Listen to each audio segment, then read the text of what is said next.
Hello everybody. This is Monty with Flowers by the Bunch. So this is Mother's Day week. Actually, it's Friday before Mother's Day, and I am working on a couple of orders, and I thought I would do that with you. So we had a green plant ordered. This is a peace lily, and I'm going to drop it in a basket and dress it really quickly. So we just take, I like a soft basket. Now there's lots of different baskets that you can use for green plants. I personally like a roll top basket. I think that, sometimes the plant pots they vary in sizes. So with a roll top basket, number one, it's soft, and they always fit in a roll top basket. Sometimes you get a hard basket and plants don't always fit.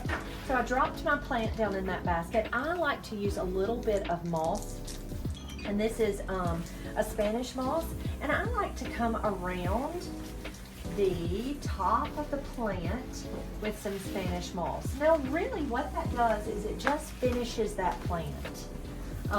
It just makes it look nice and finished. Next, what I'm going to do is I'm going to take a little bit of Green Glow. Green Glow is a plant polish, and it requires no wiping. All you do is just slightly hit those leaves with a little bit of shine. Now you don't want it to be too much. You don't want it to drip. But I like to have just a little bit of a shine to the plant. It just makes for a prettier display. So there is our plant. Next, what I'm going to do is tie a bow. Spanish moss does make a mess. So I'm going to tie a bow using a purple ribbon. Now they asked for a purple bow, so that's exactly what we're going to put on here. I'm going to grab some wire. I'm going to grab a pair of scissors and a couple of wood picks.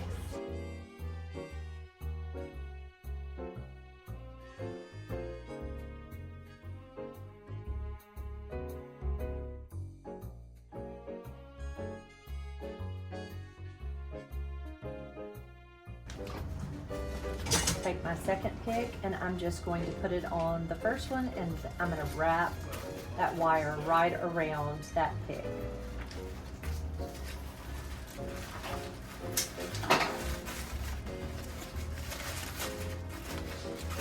Okay, there's our bow.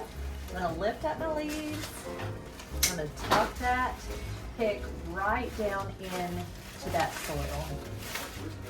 And there is our purple bow on our plant. Next, what I'm going to do is I'm going to take my order, and I have my card is already written. I'm going to take another pick, and I'm going to put my card on the pick. Now I have found that the card doesn't get lost as easily if you put it on a wood pick. So I'm just going to push that right down into the soil, and the card is hanging right on the outside of the plant. So there is a pretty green plant filled and ready to go. I'm going to go put it on the back table to be delivered today.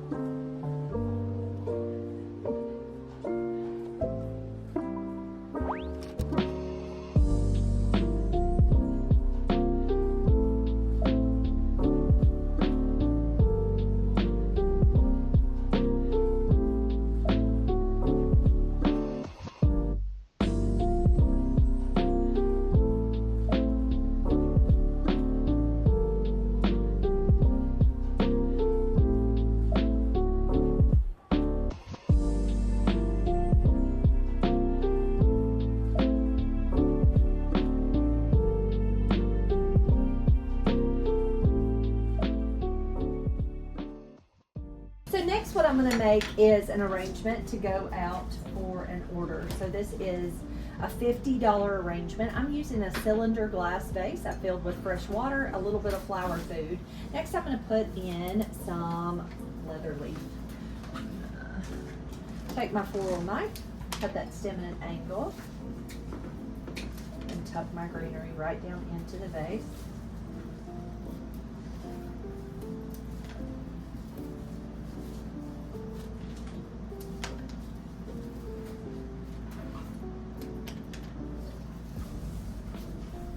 All right, there's my leather leaf.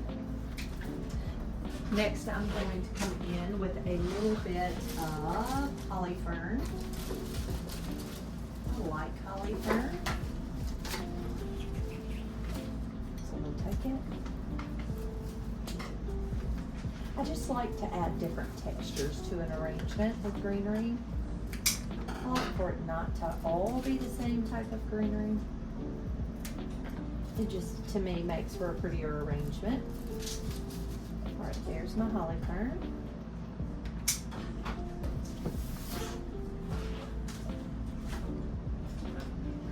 Next, we're going to come in with our line flower. So I actually have two different varieties of line flower. I have some blue delphinium, which is so pretty. So I'm going to start with it. Remove any of those buds that don't look pretty. And I'm going to cut that stem at an angle. Stop.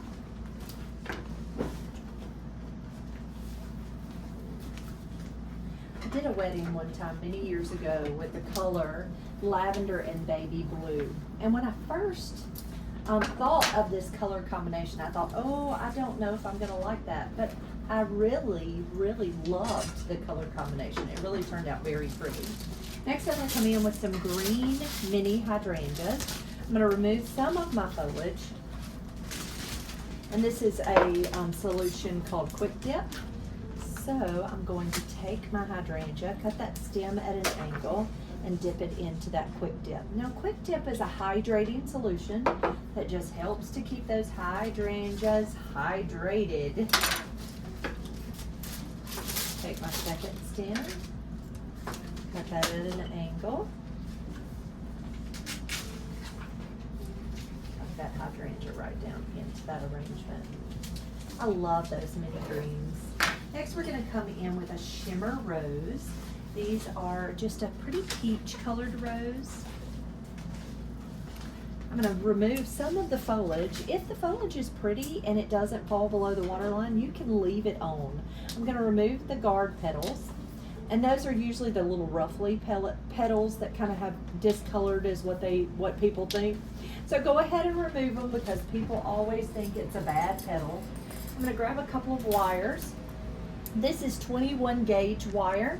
I like to wire my roses with this gauge. I'm going to take it and I'm going to press that wire right in to the calyx of the rose, and then I'm going to twist that right around that stem.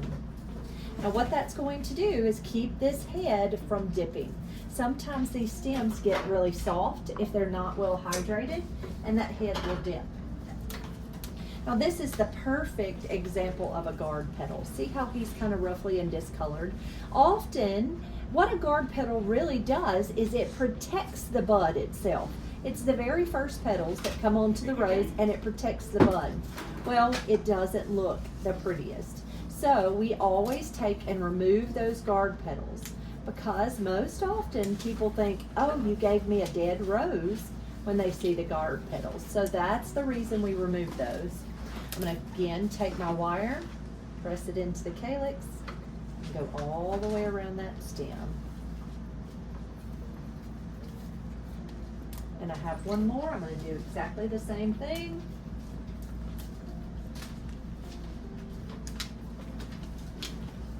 Now, if I wanted it to look creative and the guard petals were pretty, I might leave the guard petals on. I don't always remove the guard petals. Sometimes I leave them on, but 9 times out of 10, you're going to get someone who says, why does it have this dead petal on there? And so often I'll remove them.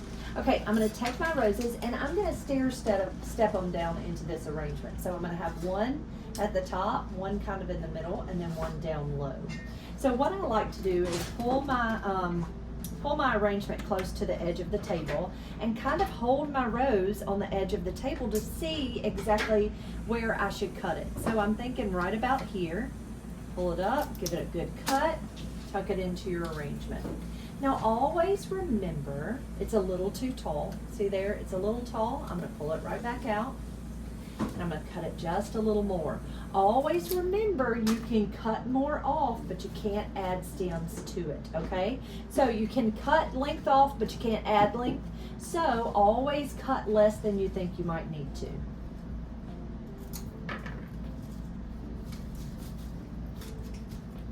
Now over time, you'll get to where you can cut those stems without really having to even think about it.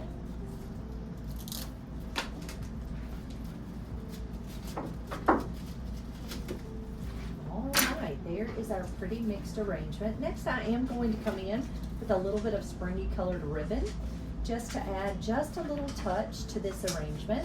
So give me just a second. I'm going to grab some ribbon and we'll tie a pretty bow.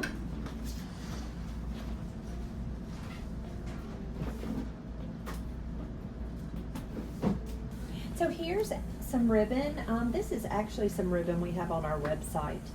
It has kind of a really pretty, almost a weave print on it. It's got a touch of peachy orange, a touch of yellow, and a touch of white in this lavender.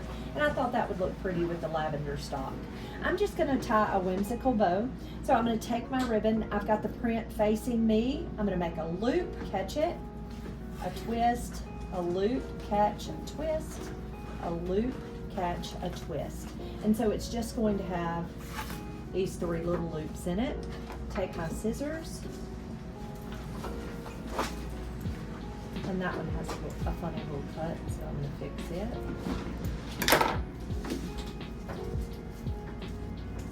I'm going to take my wire, I'm going to lay it right under my thumb, bend that down with a twist, and there's my whimsy little bow. I'm actually going to pick up a stem that I cut off one of my flowers, and I'm going to take that wire and wrap it right around that stem. I'm going to give that stem a cut. I'm going to tuck that bow right down into my arrangement. And there is our finished spring arrangement.